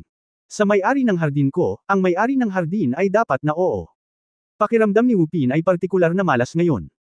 Ayon kay Jingzi, dapat siya ang huling aalis sa opisina ng pahayagan, gusto rin niyang umalis ng maaga, ngunit nag-aalala siyang baka mahuli siya ni Jingzi at itaboy siya, kaya naghintay siya hanggang sa Haitian, at ang mga tao mula sa entertainment department hindi siya lumabas hanggang sa umalis ang lahat. Noong una ay naisipan niyang umuwi muna at magreklamo kay Wu Xianyong, ngunit nang dumaan siya sa labas ng gate ng Wakshan hindi makagalaw ang kanyang mga paa. Paano kung pumasok ka muna, uminom ng ilang higop ng alak, makinig sa dalawang maliliit na kanta, at pagkatapos ay sulyapan ang magagandang babaeng disipulo ng Wakshan Well, medyo mabilis pa rin ako. Kaya, pumasok siya nang nakataas ang kanyang mga paa, at bago siya makaupo, nakita niya ang isang magandang babaeng disipulo na namamahala sa hardin kamakailan na naglalakad patungo sa kanya. Sabihin ko lang, nagbayad ang emperador at langit. Araw-araw akong pumupunta dito at hindi ako natatakot na hindi maghintay ng pagkakataon. Nasa sabik si Wu Pin sa loob, ngunit nanatiling kalmado ang kanyang mukha. Itong young master. Young lady, you're welcome. Para sa mga alagad ng apat na pangunahing sekta, nadama ni Wu Pin na walang problema sa pagtawag sa kanila ng mga babaeng mandirigma. Medyo natigilan si Bai Lu, iniisip na hindi pa ako tapos magsalita, kaya magalang ka. Bakit ka magalang? Halika dito, heroine, may sasabihin ka ba? May balak ka bang imbitahan ako sa taas? Halika dito, heroine, may sasabihin ka ba? May balak ka bang imbitahan ako sa taas para makipag-chat? Kahit na ang babaeng disipulong ito ay hindi kasing ganda ni Master Wang Yuan, maganda pa rin siya. Flaws status niya. Bueno, naisip ni Wu Pin na dapat siyang pumayag na ibigay ang kanyang mukha. Young Master, may gagawin ako. Hindi lahat ay si Jing Zi, kaya inalis na ni Bai Lu ang kanyang nakangiting mukha nang magsalita siya, at malamig na sinabi, narito ako upang hilingin sa iyo, guro, na lumabas. Kabanata 310 Kabanata 309, itapon ito, ika-4 na update. Ano? Tanungin mo ako, na lumabas. Inakala ni Wu Pin na mali ang kanyang narinig at nagtanong muli. Oo, mangyaring lumabas, young master. Sinabi niya ang pinakamagalang na mga salita sa pinakamalamig na tono, na ibang-iba sa inaasahan ni Wu Pin, na medyo hindi siya makapag-react kahit sandali.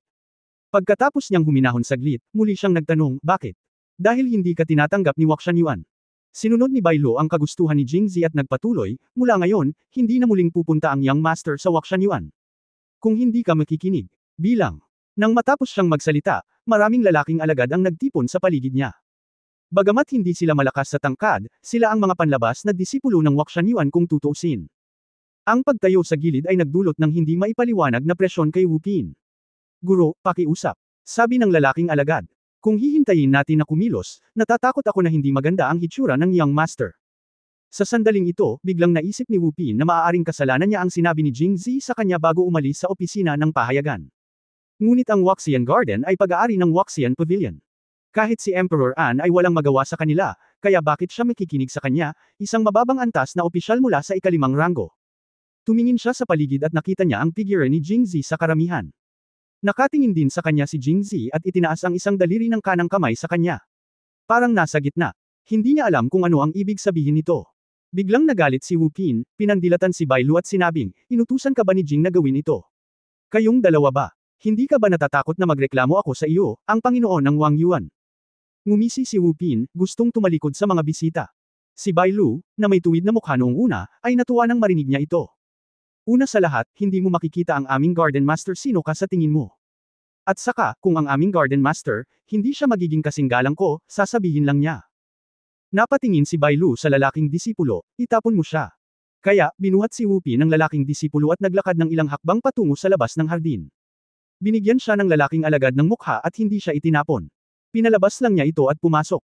Bago pumasok, sinabi niya sa kanya sa magalang na boses, sa susunod na maglakas loob kang pumasok, mawawala talaga tayo. Si Jing Zi na naman. Nagmura si Wu Pin sa kanyang puso, tumigil sa pananatili sa labas at dumiretso sa bahay ni Wu. Bago niya makita si Wu Xianyong pagkarating sa bahay, lumapit si Wu Yong at sinabi sa kanya na naghihintay si Wu Xianyong sa kanya. Masama. Ibinuka ni Wu Xianyong ang kanyang bibig at nagmura nang kumatok siya sa pinto at pumasok sa bahay. Saglit na natigilan si Wu Pin, at pagkatapos ay malamig na nagtanong, Lolo, ang lalaking nagngangalang Jing ba ang dumating para magreklamo? Huwag makinig sa kanyang kalokohan, malinaw na binubuli niya ako.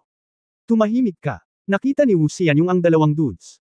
Nagalit ang apo at sinabing, mula bukas, huwag ka nang pumunta sa opisina ng pahayagan.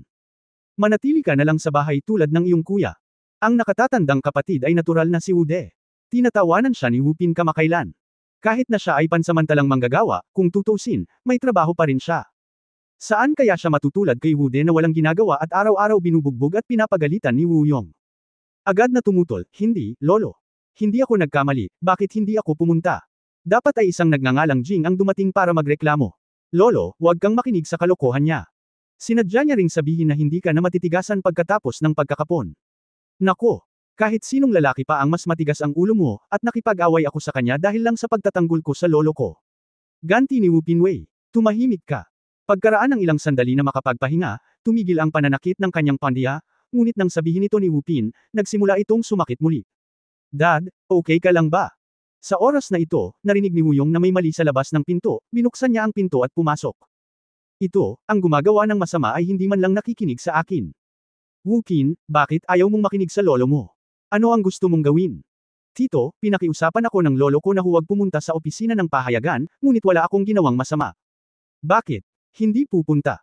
Hindi nasiyahan si Wu Pin at muling sinulyapan si Wu Yong, at saka, nasa bahay na namin kayo ng panganay kong kapatid, kaya hindi tayo lahat pwede manatili sa bahay, di ba? Ang tatay ko lang ang kayang suportahan ang malaking pamilya Wu.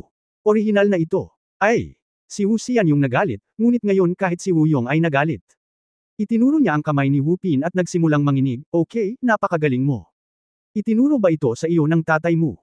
Ang dalawang magkapatid na si Mo ay hindi masyadong madaling pakitunguhan sa unang lugar, at ang kanilang unang reaksyon ay sina Wu Mo na tinuruan siya. Kuya, huwag kang magsalita ng walang kaparirikan. Sa oras na ito, bumalik din si Wu Mo. Walang kinalaman sa akin ang iniisip ni Binger tungkol sa kanyang sarili. At saka, ano bang masama sa sinabi niya? Ngayong pareho na kayo ni Wude sa bahay, bakit mo iiwan si Benger sa bahay para humanap ng psychological comfort? Di ba dapat lumayo rin ako? Mas kontento ka ba kung matututo ka? Natahimik si Wu Yong sa kanyang mga sinabi. Shut up! Anong oras na? Nagtatalo pa ba kayo? Kinurot ni Wu Xian yung ang gilid ng kama, iyon ang sinabi ko, hindi na dapat pumunta si Wu Pin sa opisina ng pahayagan simula bukas. Hindi masamang tao ang Jing Zi na iyon. Kung pupunta ka, hindi kanya papakawalan ng madali. Wu Pin pinulupot ko ang aking mga labi at naisip kong huli ka na. Nabugbog na ako sa kanya, pero wala nang pangalawa. Nanatili lang ako doon, iniirita siya at nilalabanan. Hindi na lang ako aalis para tingnan kung magagalit ba siya o hindi. Lolo, dahil alam mong hindi siya mabuting tao at iniinsulto ka pa rin, at pinaghirapan siya ng pamilya ng tiyuhin at hipag, bakit hindi mo siya turuan ng leksyon? Hindi yun ang iyong alalahanin. Sobrang sakit sa crutch ko kaya pinagpapawisan ako. Si Wu Xianyong, na nasa DC, ay hindi na gustong makipag-usap sa kanya ng walang kaparirikan, gawin mo lang ang sinabi ko. Simula bukas, bawal kang pumuntang muli sa opisina ng pahayagan. Lahat, lumabas. Jing. Tapos na. Paglabas niya, dumating si Bai Lu para humingi ng credit. Hindi masama, hindi masama. Ngumiti si Jing Zi, ngunit medyo nanghihinayang, mas maganda kung matalo ko siyang muli. Mr. Jing, mukhang hindi maganda sa Waxian Garden. Kung gugustuhin talaga ni Mr. Jing, makakakuha ako ng makakatalo sa kanya sa labas. Nang makita ang seryosong tingin ni Bai Lu, mabilis na kumaway si Jing Zi at sinabing, huwag kang mag-alala, nagbibiro lang ako. Pagkatapos ay tumingin siya sa paligid at sinabi, maaari bang bukas sa publiko ang likod bahay sa hardin sa gabi? Umiling si Bai Lu, maliban sa mga pagtitipon ng tula, ang likod bahay ay hindi bukas sa publiko. Sa araw, ang ilang mga disipulo mula sa hardin ay pupunta sa pagdidilig ng mga puno, prune, at iba pa. Sa gabi, walang tao sa paligid. Ay, mabuti naman.